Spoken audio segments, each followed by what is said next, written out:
Hey kid, Hi.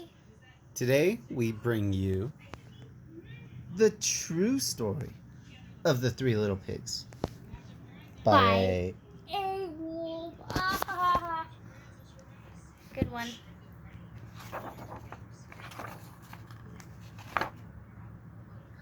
everybody knows the story of the Three Little Pigs, or at least they think they do. But I'll let you in on the little secret. Nobody knows the real story because no one has heard my side of the story.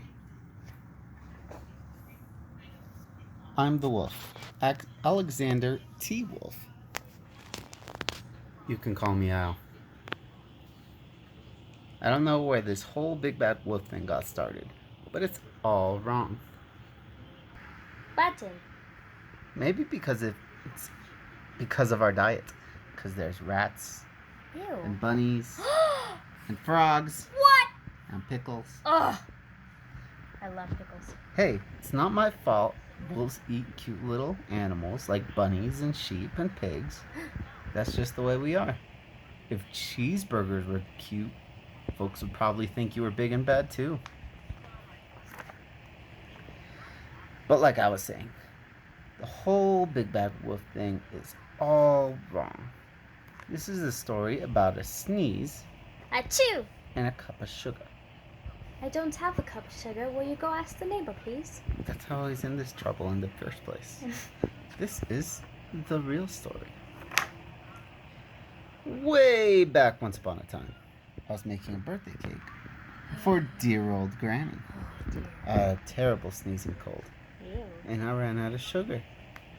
Look at that. So you went all over everything.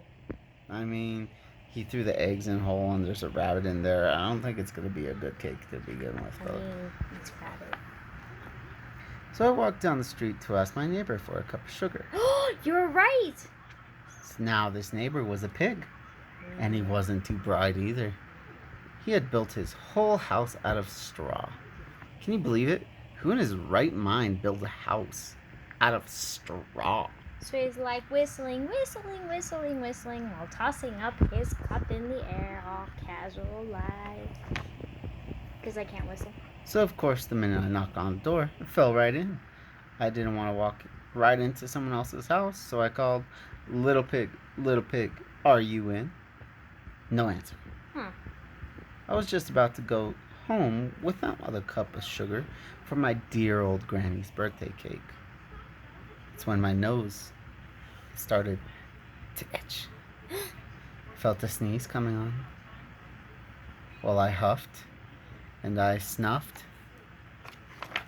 And I sneezed the good, great sneeze.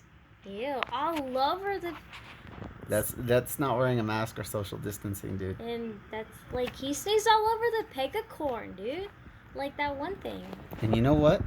The whole darn straw house fell down. Oh no, that's all that's left of the piggy's house. And then right in the middle of the pile of straw was the first little pig, dead as a doornail. He had been home the whole time. Oh my god. It seemed a shame to leave perfectly good ham dinner lying there in the straw. Oh! So I ate it up. Just think of it as a big cheeseburger just lying there. Oh dear. So I was feeling a little better, but I still didn't have my cup of sugar. So I went to the next neighbor's house. This neighbor was the first little pig's brother. He was a little smarter, but not much. He built his house of sticks.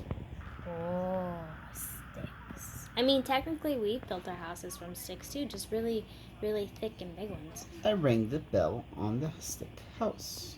Nobody answered. I called, Mr. Pig, are you in? He yelled back, go away, wolf, you can't come in. I'm shaving the hairs on my chinny chin chin. You're supposed to sound like a little pig. Well, you could do it then. No. I had just grabbed the doorknob when I felt another sneeze coming on. I huffed, and I snuffed, and I tried to cover my mouth. But I sneezed a great sneeze. Gross. You're not going to believe it? But this guy's house fell down just like his brother's.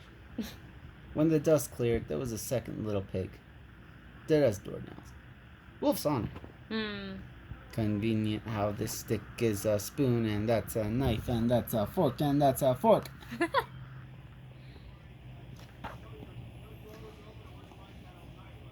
Now, you know food will spoil if you just leave it out in the open. I did the only thing there was to do. I had dinner again. What? Think of it as a second helping. Second dinner. Second brunch. I was getting awfully full, but my cold was feeling a little better. And I still didn't have that cup of sugar for my dear old grandma's birthday cake. I forgot about her cake. So I went to the next house. This guy was the first and second pig's. Little pig's brother. Yeah, he must have been the brains of the family.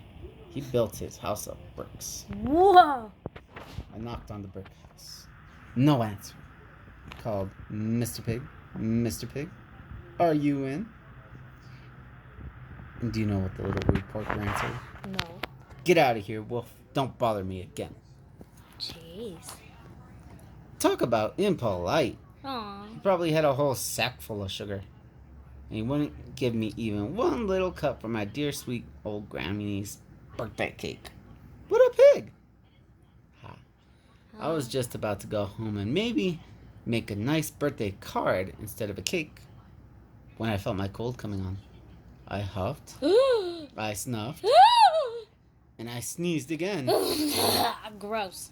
And then the third little pig yelled, "And your old granny can sit in a pin." Rude. Now, I'm usually a pretty calm fellow, but when someone talks about my granny like that, Oh. I go a little crazy. Oh, man. When the cops drove up, of course I was trying to break down this pig's door. And the whole time I was huffing and puffing and sneezing and making a real scene. Oh, dear. Look at that. All the little, well, I want to say puppies, but they're little piggies. They're They're piggies. literally pigs. They're all little They're piggies. cop pigs. They're coming and they're like, no, that one's a reporter too. Not just a cop.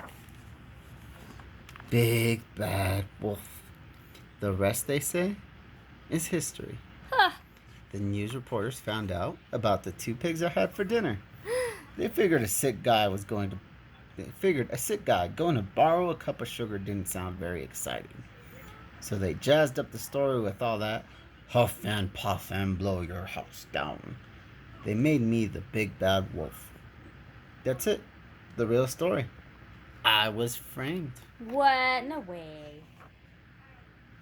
But maybe you could loan me a cup of sugar? Ha.